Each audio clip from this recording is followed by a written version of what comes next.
মাননীয় সদস্য মোহাম্মদ সানোয়ার হোসেন সানু, শেরপুর 1। সম্পূরক প্রশ্ন করুন। ধন্যবাদ মাননীয় স্পিকার মহোদয়। আমার নির্বাচনী এলাকা 143 শেরপুর সদর। আমি রমজান মাসে আমার নির্বাচনী এলাকার একটা ইউনিয়নে গিয়েছিলাম। তারা অনেকে অভিযোগ করলো, এক পর্যায়ে ইরিগেশনের কৃষকগণ আমাকে আটকিয়ে রাখে, বিদ্যুৎ দিয়ে তারপরে শহরে যাবেন।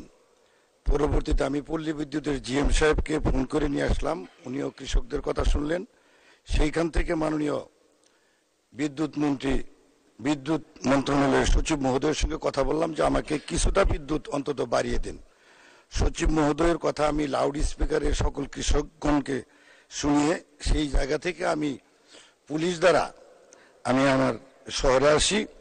শহরে বিদ্যুতের অবস্থা ভালো, কিন্তু ইরিগেশনের যে কাজকাম সেখানে বিদ্যুতের অবস্থা খুবই নাজুক।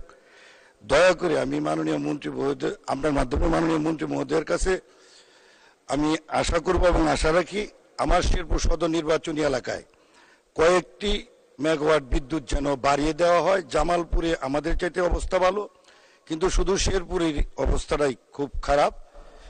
ধন্যবাদ মাননীয় সদস্য। মাননীয় মন্ত্রী। ধন্যবাদ মাননীয় স্পিকার, ধন্যবাদ মাননীয় সংসদ সদস্যকে প্রশ্ন করার জন্য।